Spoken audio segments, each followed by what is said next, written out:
I'm Jaclyn Johnson. And I'm Marina Middleton. And this is Work Party, a podcast that's part work and part party. Work Party celebrates a new generation of women who are redefining the meaning of work on their own terms and having fun while doing it. In this podcast, we are diving into all the areas of being a working woman: mind, body, and business. No topic is off limit. Real talk and hot takes. Think of us as your internet work wives. This is Work Party, the podcast. Wait, where's the champagne? Welcome back to Work Party. Today we are talking about how to turn a beloved aesthetic into a global multi-category empire.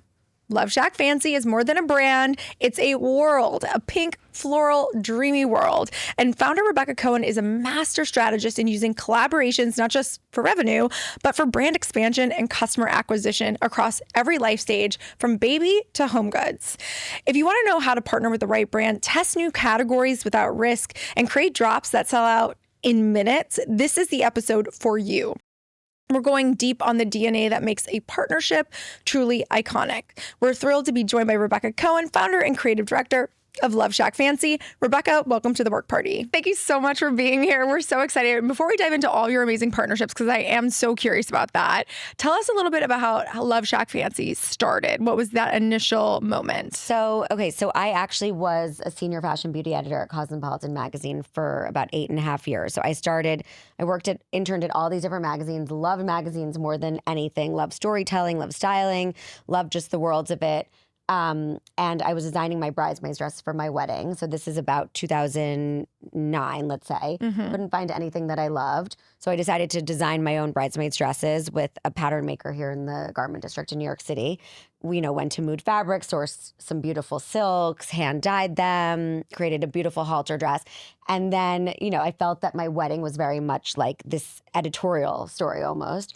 The girls had to look, like they were part of the whole vision. I wanted them to be beautiful. Back when people didn't want their bridesmaids to be beautiful. Right. There was no they need social. To be, gorgeous and like fairies floating through, And so we created these amazing bridesmaids dresses that then I wore one of my bridesmaids dress to her wedding a few weeks later. And I was like, this dress is insane. I love it. I need to make it for when I'm traveling on photo shoots. I want to throw it on over a swimsuit as a beach cover up, or, I want to wear it like day to night. So I created like a love dress, a fancy dress, and a shack dress, essentially. That's where LoveShackFancy, like the three worlds of it all come together. And I was like, I just, when you fall in love with the style and you just want it in every color, every print, so that was it for this dress. And so I lived in this dress for about a year whenever I could. And I was still styling. It was definitely a side hustle, just like a passion project. And then fast forward like a year and a half, I just started spending more time. Magazine world started changing. I was like, okay, let me start this as let me see what happens. But I knew nothing about the world of the business of fashion. And brands didn't really exist then because it was just mega companies. In the way that they do now. Yeah.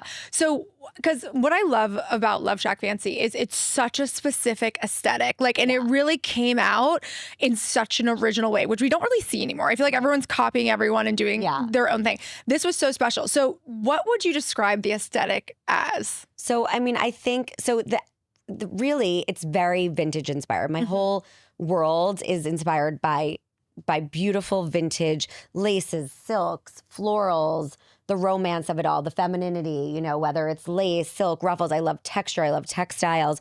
And I've sourced for so long and fallen in love with all of that. So I think that really is the origin of that. But it's also a mix of something that feels very feminine, nostalgic, but still sexy, still romantic, and it really is cross-generational. So it can feel it can be styled differently or it can have a certain sensibility. But I think really the essence is having that femininity and the romance and I always say your dress is your best dancing partner. I love when there's movement to clothes and how it falls on the shoulder or falls off the shoulder, or when you walk out of a room, the beautiful cascading, back of the dress or anything like that. So I think that. And definitely when I started LoveShackFancy, it wasn't that this wasn't a trend in the market. Correct. It was the opposite. Yeah. It was very modern. It was primary colors. It was red, yellow, black, blue. Everyone's like, oh my God, this vintage inspired feminine dressing is not trending. And so I don't think you have any chance to do this. And I was like, oh.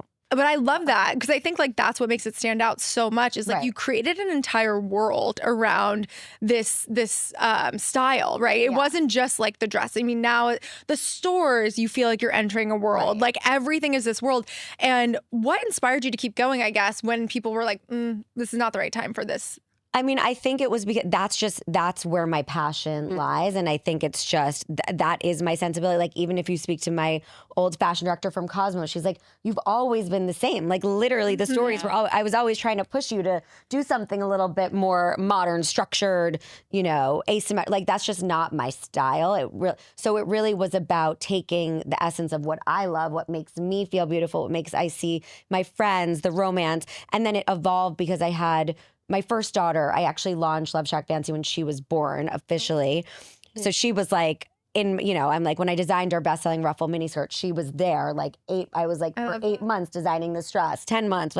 And then, so it was very much like just in this, like it was the pieces that I wanted to wear. I lived in ruffle miniskirts. I lived in beautiful maxi dresses, whatever made me feel like feminine, I guess. Still, my style was definitely a bit more like rock and roll when I was in my 20s. But so I don't know. It was just, I think really it seemed like there was a gap in the market between the bridesmaids dresses and then these just effortless pieces that you could wear over and over again that were feminine and romantic, but kind of timeless. Yeah, I think that it's such a good lesson for anyone who's listening that's an entrepreneur that like, you don't have to keep doing what's popular. Like you don't have to jump on the popularity train of like, okay, well, everyone's wearing this, so I need to do that. It's like you have a vision, you see a hole in the market and you take it. It's such a success story for someone who is bold enough to take the risk. Yeah, and I think also it's hard now with the noise because of social media. Like when I was starting Instagram, like I just started to use, I mean, I'm like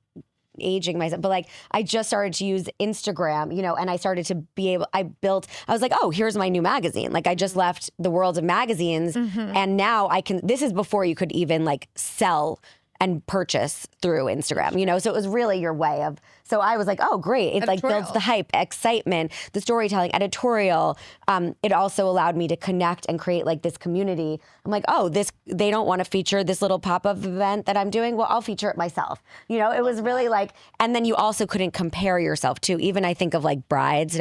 It's hard because when you're comparing everything, like you're comparing yourself to everything you see out there and you're also having a different set of expectations going into it because you're seeing what everyone else is doing, like, oh, I should be doing this as a brand or I should be. And then the algorithm makes everything pop up differently. So you're like, here's the brand. This is what you should like.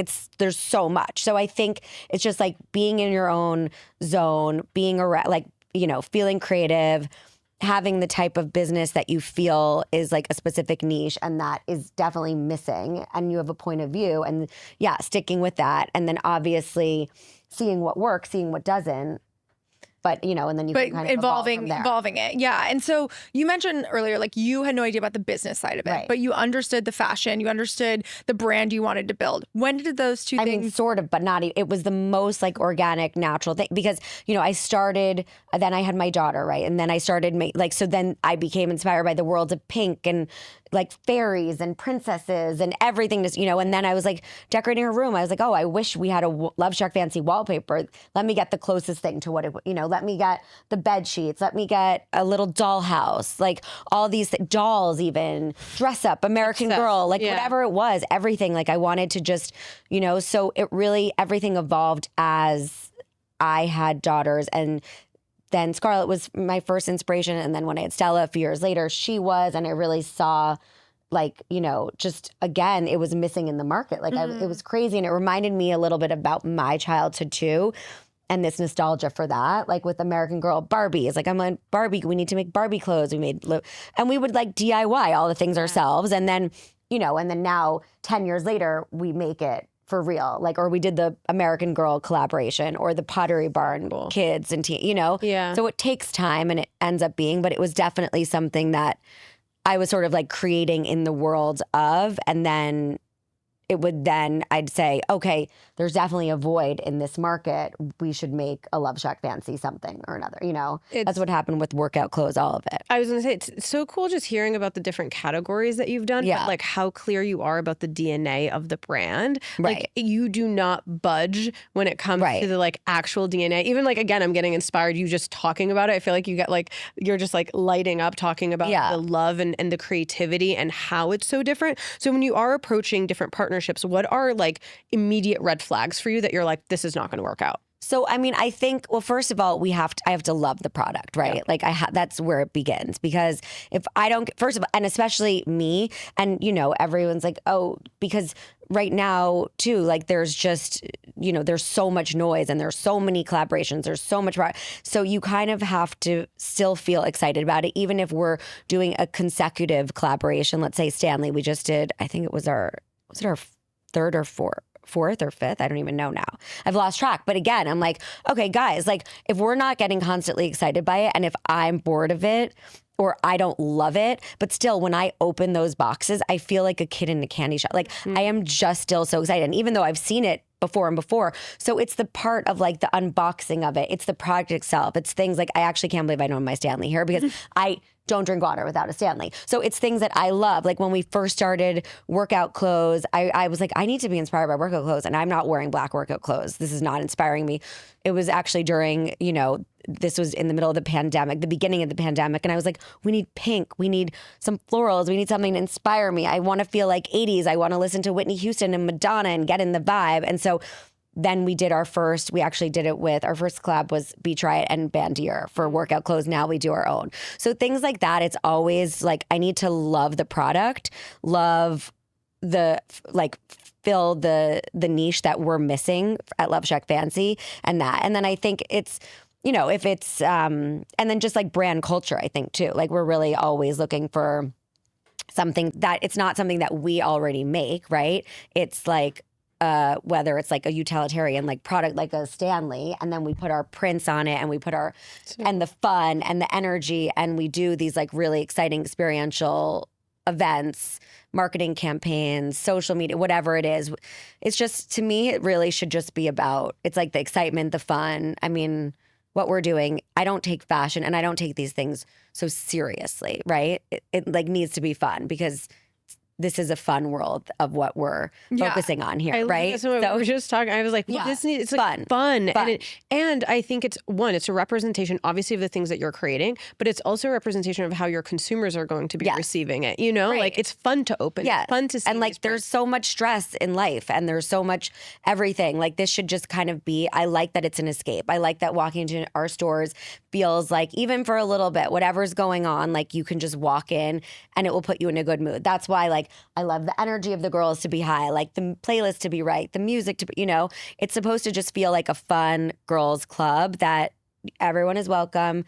You buy, you try on, or you don't buy, you play dress up, you know, it's like that hanging out with your girlfriends kind of energy. So it's awesome. I love that perspective, because I think there's so much, like, oftentimes, and obviously the bottom line matters, but like it is so fun and unexpected. And I feel like I have referenced you guys so many times in meetings where I'm like, we need to be thinking outside the box with collaborations, like LoveShackFancy. And like, you created something, and I think it's probably one of the most challenging things to do, but to create something where you look at something and you'll be like, oh, that's so LoveShackFancy. Like, well, it's now taken on like an adjective, which happened a few years ago, which is very cool. You know, they're like, oh, that's so LoveShack. That's so LoveShackFancy. And I even hear our younger daughter is turning 10 next week, and even her friends are like, so wait, so what makes something so LoveShackFancy? Like her friends will ask me, they're like, is that chandelier a LoveShackFancy? If it's a antique chandelier, let's say, or something. I'm like, that's a good question.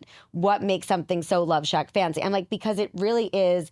They also associate it with like something that maybe is an inspiration too. Like it could be, let's say, a vintage dress or a antique chandelier or a picture frame that feels, you know, it has this like feminine, like femininity, romance. It feels, I always say, like imperfectly perfect a little bit, but it feels playful, right? And it feels, it's never going to be like, it's never going to be a black angular picture frame, and you're going to say this, right? Yeah, So it's like always a little bow or a little like heart or something like playful. And I think that it's, so then everyone started doing Love Shack Fancy parties, Love Shack Fancy. There's Love Shack Fancy theme, everything from the sororities to the weddings, bar mitzvahs, like all these kids' birthday parties. So I think it just really took on this description that when I was young, it was like Laura Ashley, I guess. Yes. There was a little bit of shabby chic too. I don't know if you guys know. Have you heard it? She's like a British, but she didn't make, I forgot her name actually. It was like sofas and whatever. Rachel or Ashwell. But she didn't do clothes, I don't think. She has sofas or furniture. Yeah. And just very like British countries that, Totally. So ours is really just like a mix too, but so it's the palette and it's the a feeling and it kind of like the world of the embodiment. So it's fun. I mean, you could really create like a Love Shack Fancy world with so many different things. Yeah. So that's why I guess it keeps like growing, as we're like expanding and we're just like, okay, it's whatever you can like dream up. Let's see what we can create. Yeah. And I mean, you've created, again, we're going to talk about partnerships, but I want to talk about the marketing and like the virality that goes into these products. Like Stanley sold out really fast. Activewear sold out really fast. Like when you're thinking through marketing it, talk us through like what are some like core pillars that you need to hit or your marketing team needs to hit that you guys you feel like you really nailed? So, I mean, I think it definitely, again, comes down to communities. And like we have such an amazing customer base that gets so excited about all the different drops. And everyone's always like, consumer fatigue, how do you deal with, I mean, luckily, everyone's just like, we're going to go broke with all these like new collabs. But also it does feel fun and exciting, and they do sit along, nicely alongside ready to wear or gifting or our new fragrance, category that we launched a few years ago. So I think that, with the collaborations, like it really is just, we see what is exciting, we see what we're loving, and then we kind of are going from there. And I don't know, we have so many that it's like, I can't even, half the time I can't even keep track. And then in terms, like it's the community and it's like, we talk in terms of social media, we like Instagram has always been like our best friend. Mm-hmm. We got on TikTok a year or two ago. I have my own TikTok. The Love Shack Fancy has one. I speak very like candidly to the customer like through my TikTok in a different way than I think the brand does.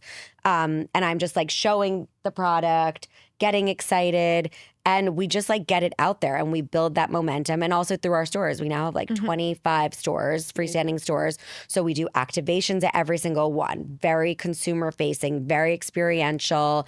Our store girls are obsessed with the product. So then the customers become obsessed, and it's like a party every time they're going. Like, we're doing our first Hanukkah Christmas little party at Soho this week, Cute. So everyone's so excited for like the little Hanukkah because we're launching Roller Rabbit.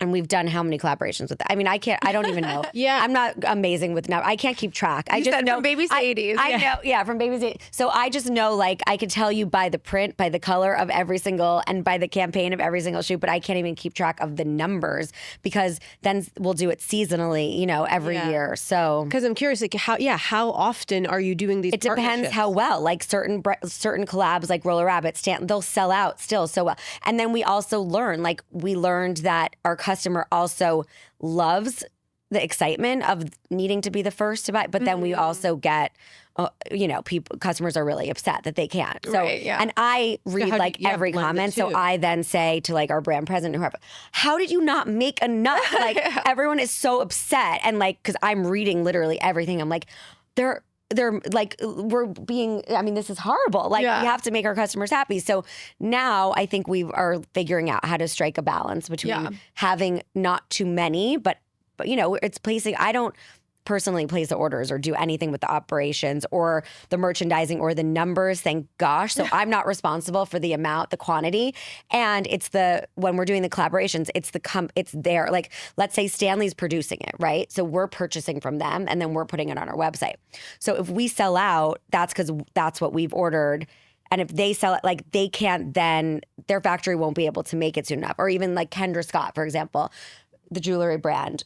We made a best-selling collab with them. It sold out in seconds. There was such a high demand. People were so upset they couldn't get it.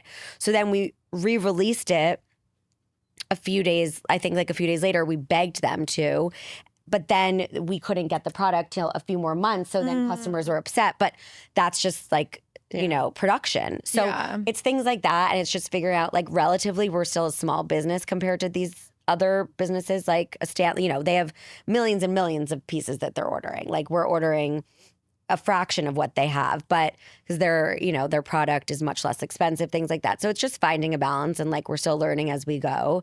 And we're not going to hopefully try to make a bad decision in terms of like the business of it. And when we see that if it's not selling as well, and it's like, then we stop. Or if it's, let's see Victoria's Secret Pink, like, we were definitely wanting to do 2 collaborations with them. Gap, we did 1. Like, it really just depends on the scale of it, the extent, and then like if we think it can be something that we can continually storytell, or do we want to learn from it and start doing some of the categories on our own? Oh, it's that's great. so Right? genius. Yeah, it's really smart. I mean, I think there's something about drop culture and exclusivity and limited edition that people just love. Yeah. So it's like, you definitely want that aura. Right. So it's like a little bit of a balance that I think we're still trying to figure out. And also because, so many of our customers too, like, they might be buying a Stanley or a wet brush that's like, I don't know, starts at $12, $12.50, but like, they're maybe not or they're waiting all year to buy the one dress, fancy dress or skirt. So it's definitely an entrance into the brand, and we want everyone to feel like that. That's how beauty has become so important and amazing for us too, working closely with Sephora, with our fragrances, and like, our perfumes are doing so well. If you guys don't have it, I have to send you our Secret Crush or Vanilla. It's like, I'm obsessed with it. It's the best. It's doing incredibly well. But we also have little travel sprays. We also have like little giftables. We do little minis of them. So again, so many new customers are coming to us through Sephora that maybe didn't even hear of the LoveShack family before. And now we're like, oh wow, I love this perfume. I want to go follow them, and then maybe I'll get a Stanley or a wet brush, and then maybe I can get a dress, or things like that. So just really like different kinds of customers, different kinds. Pottery Barn, we have an ongoing collaboration partnership with them. I guess it's more several times a year. Now it's kids, teen, like back to school, college is like huge with them, and then adult now as well. But we also have our own home business, but it doesn't interfere because their scale is like massive, and they make everything, like every piece of furniture, we just do a tiny little bit. So it's just like a balance. I don't know. It's also so fun to be able to dip into these categories and like test it with these global brands and be like, cool, that worked, that didn't work, or like that was so fun, and now I don't ever have to do it again. You learn so much. We learn how hard, also the business of scaling, of this production, like all the tariffs that are going on. I mean, we're going China, India, New York, but Peru. Like, I'm like, wait, what? Where is this being produced now? They're like, oh, we sent it back to India. Like, it's actually crazy, you guys. So it's just like a lot, and every single category, because we do home, we do kids, we do adults, we do active, swim. Like, it's all different factories, different production places, different. And so it's amazing to be able to like handle all of it. I mean, we have an incredibly talented production director and team, but it's a full, operations that goes on behind the scenes. So exciting to see what has happened over the span of 10 plus years, and like how you've built the business and grown from just this idea to where you are today. Yeah. What's the vision for the future? Like, where do you see things going? I'm like, well, if you ask me, even though my husband doesn't like when I say, I'm like, cafes and restaurants and hotels. Obviously, ask my daughters, they'll say definitely hotel. I mean, I love the idea of like a cafe patisserie. We did a Secret Crush little cafe for 4 days, like pop up in New York. So fun. For which was like my dream. We never did that before for our new perfume, which is vanilla. And it was, I mean, I lived there. I drank way too much champagne, ate way too many like sweets. So that note to self, like, but I loved it. I love seeing the world. I love meeting with the customers. I love to be in the stores and around our customers. Like, it's my favorite thing. So as much as I can be doing that, I think like in a dream world, it would be to like, okay, if I could make a dream, it would be our Soho flagship store, and then we would have like a cafe, like little cake shop. We could have birthday party and all the things right next door or downstairs, or we'd have the whole building, of course.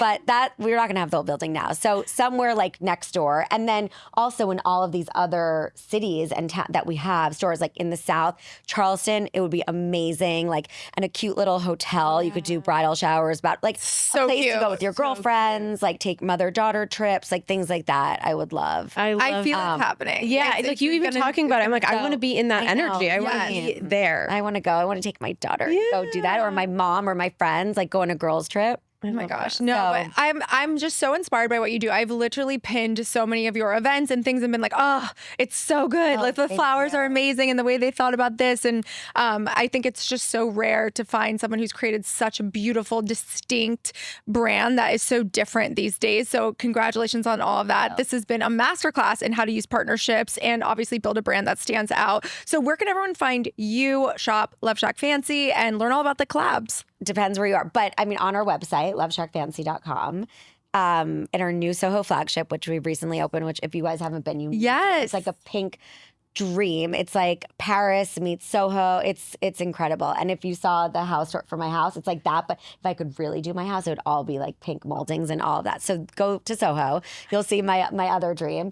And then we also we have a wholesale business too. So we sell to amazing department stores like all over the world, and specialty boutiques as well, and Sephora for our perfumes and fragrances. And what else? Where can we follow you? And also, please check out her home tour. I'm dying. Immediately, I'm going to go. We'll throw up some visuals so you guys can see inside stuff at I have my own TikTok, which is, what is it? Beck NYC, I think. Okay, yeah. And my Instagram is Beck NYC, and then LoveShackFancy. So it's like, follow all the things. Yeah, I'm very involved in all of it. So, and message me, or I read it all. Oh, yes. Perfect. Well, we'll definitely get some DMs. That is for sure. Yeah. Well, thank you so much for being here.